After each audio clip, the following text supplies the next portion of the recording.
Welcome back everyone, Mariah here, and in today's video we are going over the process of moving to Puerto Rico to take advantage of the tax incentives since the Biden administration has recently announced the potential of a massive capital gains tax increase. People are talking about Puerto Rico now more than ever before.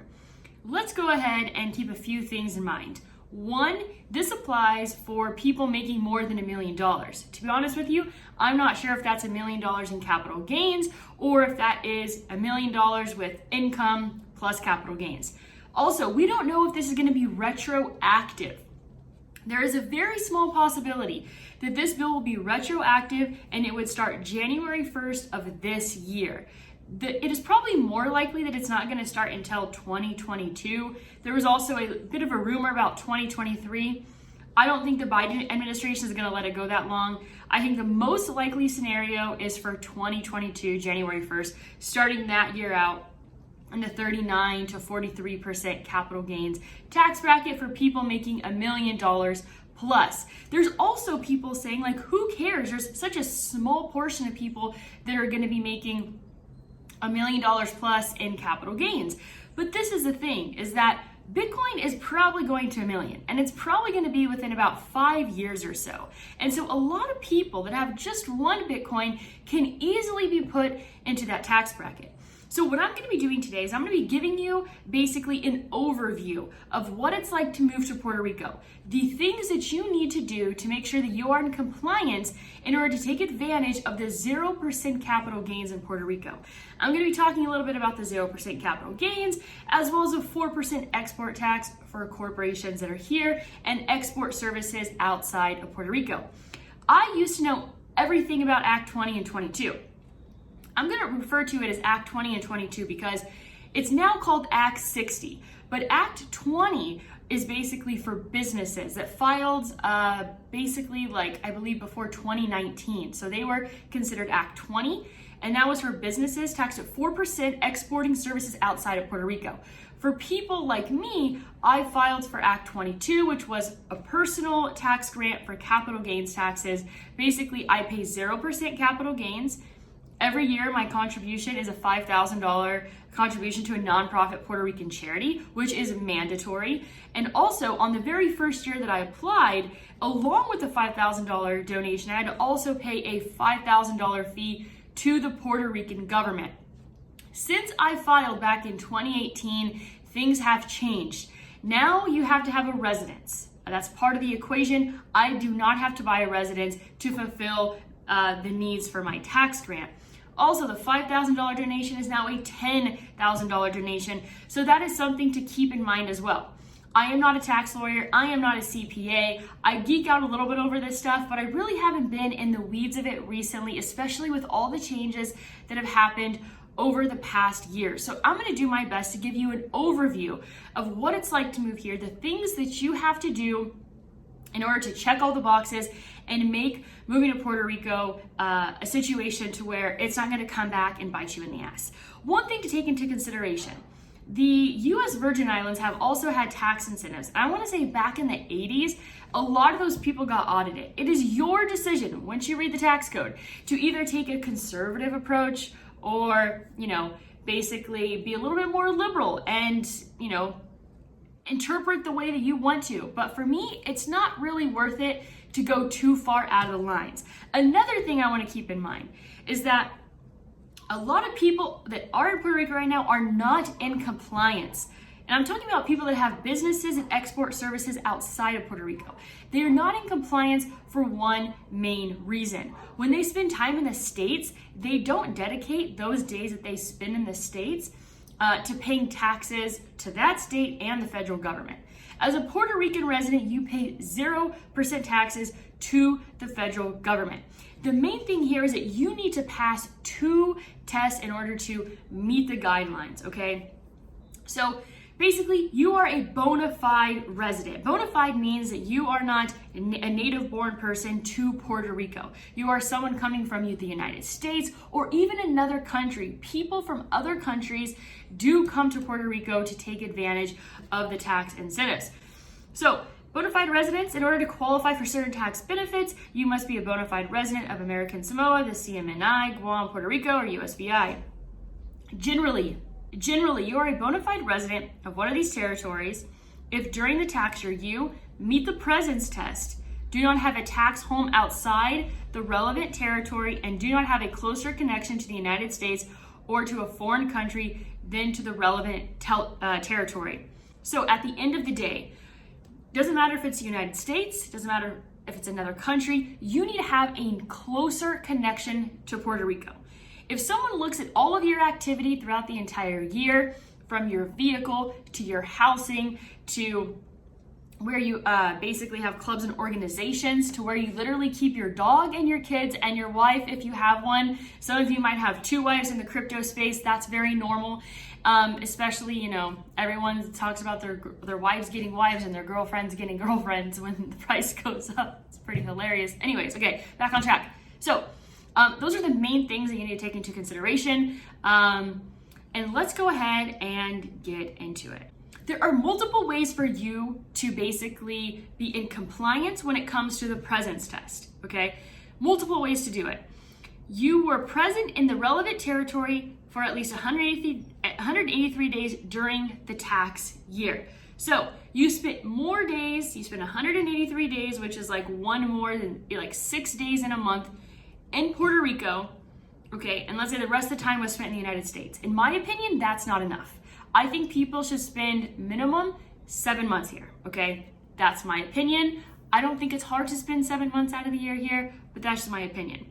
There's also another way to do it. You were present in the relevant territory for at least 549 days during the 3-year period that includes the current tax year and the 2 immediately preceding tax years. During each year, the 3-year period, you must be present in the relevant territory for at least 60 days. So this is allowing you to basically take an average, okay? An average of a 3-year period, and that you spent 549 days in the territory, and that each year you were in the territory for at least 60 days. Another thing to take into consideration is that when things happen, for example, like natural disasters, like an earthquake or a hurricane, the government actually gives you free days. So I wanna say during the year of 2017 Hurricane Maria, I think people were given like 6 months of like free days when it came to the presence test. Also, another way to pass it, you were present in the United States for no more than 90 days during the tax year. So basically you spent less than 90 days in the States, and you spent a lot of time overseas in other countries. So a way to spend less time in Puerto Rico is by spending more time abroad, basically. But if you're spending more time abroad, you still can't have a closer connection to where you are. And also, the presence test is different if you are someone looking to take advantage of the capital gains versus a 4% corporate tax, okay? So if you are someone that is here for just the capital gains, you have a lot more like wiggle room, I guess you could say, because whether you're selling your crypto here or in the States, it's not a big deal. Whether you're trading here on days you're trading here in the States, you're okay across the board, you're paying 0% capital gains tax. If you are someone running a business and you are, let's say, spending a month in California and you are running business activity out of California, you're technically going to owe taxes to California and the federal government for the period of time that you were there. So I feel like people have more wiggle room when it comes to if you're here just for the capital gains. If you are here to run a business, you kind of have to be here like the entire time. So something to take into consideration. Also, you can't really be earning, I'll just read it right here. You had earned income in the United States of no more than a total of $3,000 and were present for more days in the relevant territory than in the United States during the tax year. Earned income is pay for personal services performed, such as wages, salaries, or professional fees. And then you had no significant connection to the United States during the tax year. Honestly, it's not worth it to half-ass this. You're either all in on Puerto Rico or you're all out. Because at the end of the day, it's just not worth it. In my opinion, it's just not worth it. So let me give you an example. Let's say that I left Puerto Rico on a Friday and I went to Florida for the weekend, okay? I went to the States, I went to Florida on Friday, I spent Saturday in Florida, and I came back to Puerto Rico on Sunday. Technically, both Friday and Sunday count as days in Puerto Rico. If you literally spend 1 second touching the ground here in Puerto Rico, it is considered a day. I wouldn't be surprised if there's people that literally fly their private jet like around to the other islands in the Caribbean, stop in Puerto Rico, go to the airport, get a coffee so that they actually were in, proof that they stopped and got a coffee and are on their way, and they count that as a day. I really wouldn't be surprised. In my opinion, I take more of a conservative approach because once again, it's just not worth it. Okay, so there's also this part here about being a student, okay? So you can technically spend less days here if you're a student in the States, but I'm not gonna be getting too much into that. Once again, I don't know, I just take more of a conservative approach. So we basically went over what it's like when it comes to the presence test, okay? Just be here. If you're here for the taxes, just be here for 7 months. Even just 6 months and 2 weeks, just a little bit more time than you need, okay? You want a compelling argument if you get audited, okay? You want a compelling argument. For me, I'm shoot, if I ever get audited, when it comes to my presence test, I feel very comfy, feeling nice and comfortable. Okay, next part is a closer connection to Puerto Rico than anywhere else. You need to basically prove that you are committed here. You have roots here, you are connected, you have a closer connection to Puerto Rico. These are things that are going to be considered when it comes to if you have a closer connection to Puerto Rico. The location of your permanent home. I rent here in Puerto Rico, okay? Basically, you want to have at least a 6-month lease at all times, and you want them to back to back. So for example, it is not recommended. So let's say, for example, that I had a 6-month lease that ended December 1st. And I'm you know what? I go to California anyways to visit my family for the entire month of December. So I'm not gonna have a lease for the month of December. I'm just gonna get a lease on January 1st, or if I come back, February 1st. No. You need to have a lease active 100% of the time that you're here. Okay, now if you come, you have to buy a house. I think they give you 2 years to do it, okay? And you can't necessarily just go buy a condemned house for $50,000 and then rent somewhere else. The place that you buy has to be a permanent home. So that is something to take into consideration. It gets a little bit tricky if you have property in the States. I know a lot of people who sell their property. I also know people that keep their homes and put them on Airbnb in the States. So it shows that you're not really occupying the house, it's being used as a business. The location of your family. This doesn't apply to me. I'm single, I have 0 kids. If you are someone with a family, your family needs to be here, okay? Your family needs to be here as much as you are here. You can't really get away with your kids going to school in the States. It's a little bit risky. You don't necessarily, I hear some people say that you don't necessarily have to hit all of these bullet points, you just have to hit the majority of them. But like I said, it's your choice. Do you really want to take the risk? Do you really want a target on your back? Do you really want the IRS coming after you? I don't think so. The location of personal belongings such as automobiles, furniture, clothing, and jewelry owned by you and your family, okay? When they say you and your family, they're talking about your spouse and they're talking about your kids, okay? So basically, I shipped my car from from California to Puerto Rico, okay?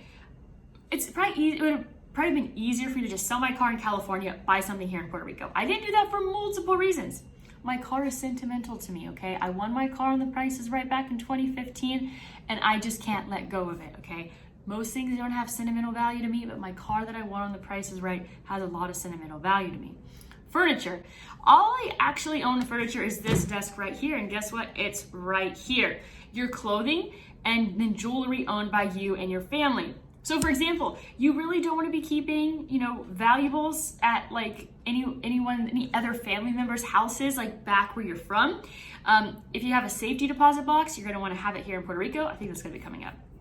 The location of social, political, cultural, professional, or religious organizations with which you have a current relationship, okay? So to be honest with you, I'm not really part of any social, I guess I'm part of the Act 2022 Club of Puerto Rico. I am not part of any religious organizations, technically in California or here, it's not a bad idea to maybe, like, if you're Catholic or a part of a church, to maybe become an official member of that organization. So you want to like cut ties. Like, you don't want to be the president of like the soccer association for your kids back at home. You want to cut ties. Like, as soon as I came to Puerto Rico, I was basically on the board at my church, and I said, I'm sorry, but I'm gonna have to resign because I'm moving to Puerto Rico, and like it needs to be like official. Like, here's a letter. Like, I have to resign from this position. Make it official. Make sure those documents are dated, and make sure you save them.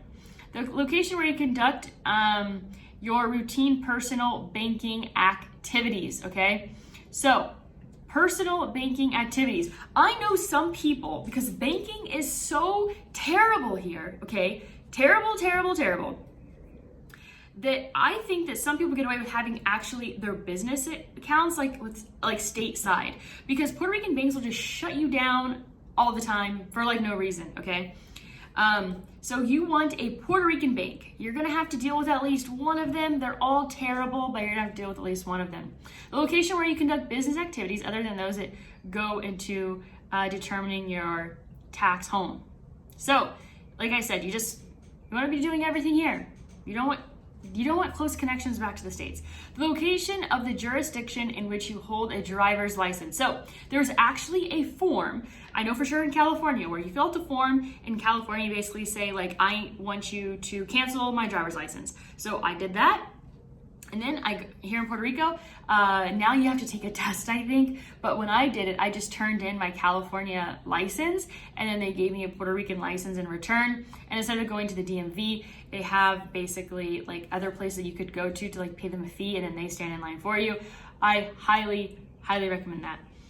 The location of the jurisdiction in which you vote. I also canceled basically my voter registration back in the States, and very easy, took like 10 minutes. When I came to Puerto Rico, I registered to vote. I got my voting card, and any opportunity you get, you make sure you vote. The location of charitable organizations to which you contribute. So I obviously give my $5,000 donation to Puerto Rico, to a Puerto Rican charity every year, and that is where my charitable contribution goes to. The country of residence you designate on forms and documents. So when you're filling out documents, when you're filling out the information, make sure that you put your Puerto Rican address every single time. The type of official forms and documents you file, such as Form W8BEN or Form W9. I'm not too familiar with that, to be completely honest with you. So this might seem overwhelming at first, but honestly, I don't find it to be all that hard. It's not like you have to do it like the first day or the first week or the first month that you come to Puerto Rico. It's gonna be a progression from when it comes to the car situation, making the move here, getting rid of all your connections you have in the States, as well as getting your driver's license and your voting registration and all that good stuff. But I love the opportunity that Puerto Rico has to offer.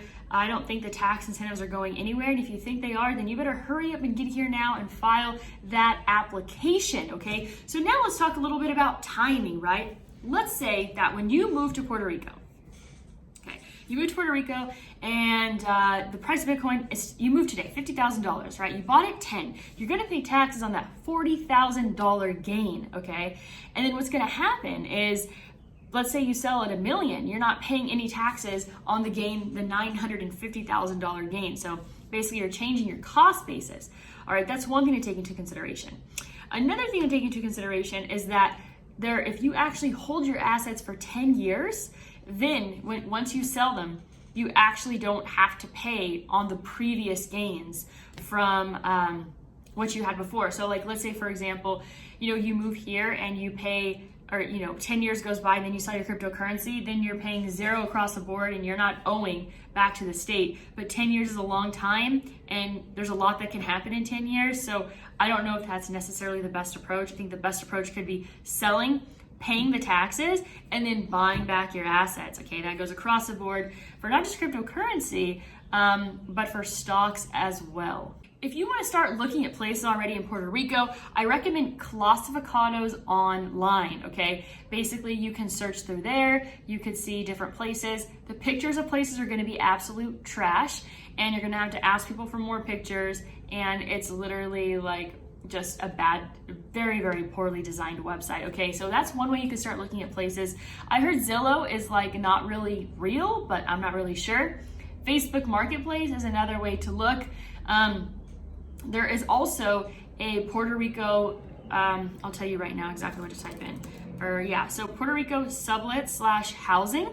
There are almost 5,000 members in this group. You can join this group to see what people post. Honestly, lately, I have not seen people post much of anything because inventory is extremely, extremely low. So finding a place to live is like your first step. Okay, also, there is this Act 60 2022 Puerto Rico Tax Incentive Forum, okay, has almost 5,000 members as well. And I recommend you joining this page on Facebook because what's really great about it is you could like type in anything and you're going to see information, okay? So like, best places to live. You're probably gonna find something. Yeah, okay. You're gonna find people talking about the different areas of Puerto Rico, what they're like, where's the best place to raise a family. Okay, so this is like an overview of moving to Puerto Rico. Also, flights here really aren't that bad if you just wanna come visit. So like, let's just say, I don't know, where's a place that people are coming from? Los Angeles, I guess, LAX. Let's just go one way to SJU. Just come visit, guys, just come visit.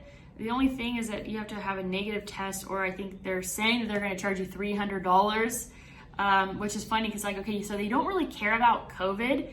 You're just trying to literally get $300 a person. Like, where are these funds going towards? Let's say that you want to come on Monday, $155, right? It's not going to be a short trip. Yeah, you're not going to take that $155 flight. You're going to want to take this $264 or $67 flight that's like 8 or 9 hours. JetBlue is not a bad idea, actually.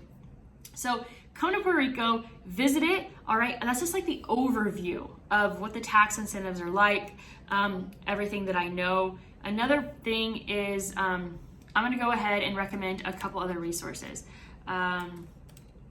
So I think it's called PR Relocate. So I have used them. So it's called relocatepuertorico.com. Okay, so you can ask them questions. This is one resource. This is like the cheapest way of going about getting your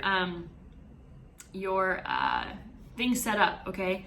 Another thing is so basically what I did was I first came and I did my Act 22 for capital gains.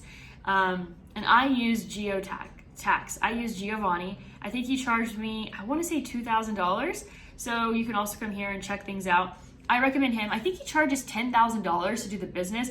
I couldn't really afford that. I didn't really have a legit business in place yet. So what I did was I used PR Relocate, and I think the fees ended up being like about $2,000. So you could check these both out. This, Giovanni is really good when it comes to cryptocurrency. That's kind of like his background. Giovanni also works really closely like with the government. So he is like right there at the forefront when it comes to fighting for Act 2022 people, and every time that they try to change like the code and the law and everything. So those are some things to take into consideration. But I want to know, like, what else do you want to learn about Puerto Rico? I can give you guys an idea of like the different areas in Puerto Rico that most expats live in, and maybe like interview some people. Like, let me know what you guys want to learn more about, and that'll like give me some more direction. And if you see someone that has a good idea, please like their comment. I really want to create things that will be most beneficial for you all. So that's all I have for you today. As always, go out there and create a portfolio that you love.